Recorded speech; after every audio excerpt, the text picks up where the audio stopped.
Security पर ma'am आप ये कह रही है कि अपनी सिक्योरिटी पर थ्रेट जब उन्होंने देखा तो उसके बाद ही ये भी माना जा रहा है कि पिछले वर्ष से ही इसकी पूरी प्लानिंग चल रही थी। सर, जैसा कि एक बात स्पष्ट है कि भारत के संबंध रूस के साथ साथ अमेरिका और बाकी यूरोपीय मुल्कों से भी अच्छे हैं, लेकिन अगर हम चीन की बात करें तो हाल ही में चीन बहुत ज्यादा आक्रामक हुआ है। बेशक रूस से हमारी दोस्ती पुरानी है, लेकिन इसका मतलब ये तो नहीं है कि अपने हितों के लिए वो भारत के हितों का नुकसान नहीं पहुंचा सकता। नहीं, देखिए ऐसा है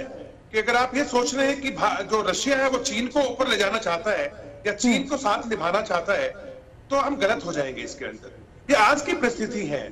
अंदरूनी खाने से देखा जाए तो रूस कभी नहीं चाहेगा कि चीन उससे आगे निकल जाए। रूस कभी नहीं चाहेगा ये चीज। हाँ, आज की तो परिस्थिति है, उसके अंदर रूस के पास एक बहुत अच्छा एक कह लीजिएगा कि एक रीजन है ये कहने का कि देखिए चीन को कि भारत में उनका जो रूस का बहुत पुराना मित्र है, और अगर चीन और भारत के बीच कोई ज्यादा बात बढ़ती है तो वो मध्यस्थता जरूर करेगा, और मुझे लगता है कि भारत के फेवर में करेगा। लेकिन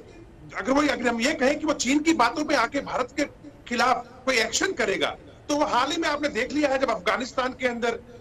अमेरिकन ट्रूप जाने वाले थे, और उससे पहले जिस प्रकार से चीन और पाकिस्तान ने रशिया को अपने साथ शामिल करने की कोशिश की इस क्षेत्र के अंदर शांति बहाल करने के लिए या आगे की प्लानिंग करने के लिए, एक ऐन वक्त के ऊपर रूस उसमें से पीछे हट गया और भारत की वही बातें करने लगा जो भारत बातें कर रहा था। तो मेरा मानना यह है कि हम रूस के ऊपर एक बहुत हमारा पुराना पक्का मित्र है, उसके ऊपर हम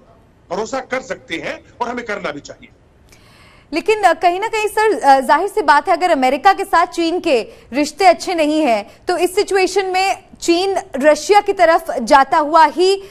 नजर आ रहा है। मतलब रशिया का स्टैंड एक तरीके से देखा जाए, चीन का माफ कीजिएगा, अगर स्टैंड देखा जाए तो क्लियर होगा कि वो रशिया का ही समर्थन इस पूरे मामले में करने वाला है। तो ऐसे में क्या रशिया को चीन से समर्थन मिलेगा और भारत से नहीं मिलेगा तो भारत की दोस्ती रशिया के साथ खराब हो सकती है? देखिए, इंटरनेशनल रिलेशंस के अंदर मैं नहीं समझता कि हमें इस तरीके से सोचना चाहिए इस बारे में।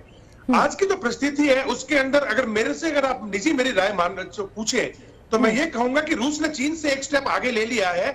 अमेरिका को छाती दिखाने के अंदर, क्योंकि ये पहला देश है जिसने खुल करके अमेरिका को छाती दिखाई है। और क्यों ना दिखाए, देखिए रूस के पास में स्ट्रेटेजिक मिसाइल्स हैं, सबसे ज्यादा न्यूक्लियर बॉम्ब्स हैं, पूरा का पूरा यूरोपियन यूनियन उसकी जद में आता है। और अमेरिका के जो देश हैं नॉर्थ और साउथ अमेरिका के बीच में, चाहे वो वेनेजुएला हो चाहे वो दूसरे देश हो, वो अब रूस के साथ में मित्र बन चुके हैं। अभी हाल ही में उनके प्रेसिडेंट इस सिचुएशन में भी रूस के साथ आके मिले हैं। और जो खतरा, जैसे कि मैडम बता रहे थे, जो खतरा अमेरिका रूस के लिए खड़ा करने की कोशिश कर रहा था ब्लैक सी से लेके और नॉर्थ सी तक के बीच में, और इन क्षेत्र यूरोपियन यूनियन के क्षेत्रों में, ईस्ट यूरोप में, वो खतरा अब रूस भी अमेरिका के लिए खड़ा करने के लिए तैयार हो चुका है। और यही नहीं, हमीमी जो बेस है इनका सीरिया के अंदर, वहां पे जो स्ट्रेटेजिक बॉम्बर्स खड़े किए गए इस एक्शन से पहले जो अभी रूस कर रहा है, वो ये दर्शाता है कि रूस हर तरीके से तैयार है। जहां तक चीन का सवाल है, अगर आप मुझे इजाजत दे कंप्लीट करने के लिए, तो जहां तक चीन का सवाल है, देखिए चीन इसमें हमें हर काम अपने इंटरेस्ट से करता है, उसका हर एक्शन अपने इंटरेस्ट में होता है। वो चाह रहा है कि अगर जो एक्शन अभी रूस ने यूक्रेन के साथ किया, तो क्या उसकी ग्रीन झंडी ताइवान के खिलाफ चीन को मिल जाएगी कि नहीं मिलेगी, ये देखने वाली बात होगी। जी।